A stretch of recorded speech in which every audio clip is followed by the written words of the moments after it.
Welcome back. Paul Watson is going to be in town tonight, a speaking engagement on a book that he penned called Ice Ghosts. Joining us today to tell us about Paul Watson being here tonight is J.P. Baker, who is also quite a great writer himself. Well, thank you. Yes. Yeah. How are you? I'm doing great, thanks. Good. It's always good to be here. Yes. So let's take a look at a picture of Paul Watson. Tell us a little bit about this man. He was sort of right on hand during some very historic findings 3 years ago.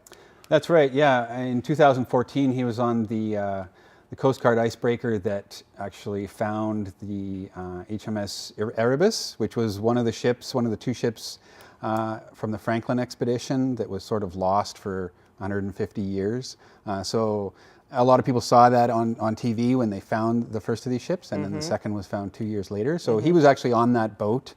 And he's done a lot of research and talked to a lot of people up there about the Franklin expedition, how mysterious it is, and they're still trying to piece together a lot of what happened to that expedition. Yeah. So we were just talking off air, maybe you could relay again what was going on at the time. This boat got stuck in the ice. It didn't sink at the time, but it got stuck, and a lot of the passengers or the people on the boat that were part of this expedition said, we're going to just leave and walk our way back to safety. That's right. They were there looking for the Northwest Passage in 1845 to 1847, and the boat got stuck in the ice, as happens, and so they wintered. They spent a couple winters there, and eventually the idea is they walked off the boat and they were trying to walk out of the Arctic, basically. But there's still a lot of mystery around. Some people believe that some of the men stayed on the ship, and it's not really clear, though they found the ships, it's not really clear how they got to where they were. And so it's a fascinating tale. And so he's going to be talking about that tonight.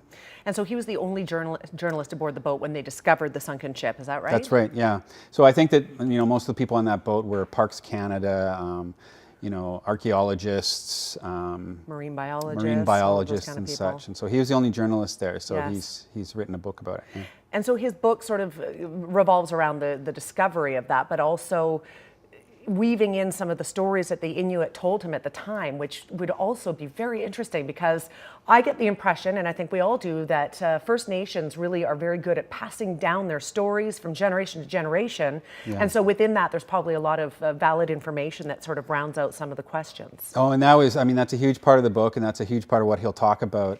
It's fascinating because, the Inuit have passed down stories of encounters with the BIM men on this expedition, and for a lot of years they were sort of discounted, these stories, and they weren't considered. But now there's a greater appreciation for the importance. And in fact, those ships wouldn't have been found if they hadn't actually started talking to the Inuit storytellers, because they knew exactly where it was. I find this very interesting. So tonight, St. Edward's on the Square. Right. He is having a sort of a sit-down discussion about his book and his experience. It's at 7 o'clock, but you have to get tickets. You do have to get tickets online at www.paulwatsoninkamloops.com. Okay.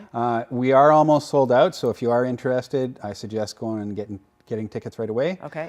It's going to be a great event. There's going to be a slideshow, so he's going to have a lot of he's a photojournalist, won a Pulitzer Prize, so he's got amazing photographs, and so he'll have a lot of those there too. Okay, so again, that website is paulwatsoninkamloops.com. That's right. Tickets are sort of running out, but still some available, as JP mentioned. Is there anything else you'd like to mention that I haven't asked you? No, I don't think so. Just that, we hope with the Kamloops Society for the Written Arts, we hope to do a lot more things like this and bring this kind of speaker to Kamloops. And obviously the response has been fantastic. A lot of people are really excited, so it's good. Glad we had you on the show today. It's great to know about this ahead of time, so thanks for being here. Thank you, Susan. Yeah. Again, tonight, St. Andrew's on the Square at 7 o'clock. Tickets at paulwatsoninkamloops.com. Quick break. We'll be right back. Stay with us.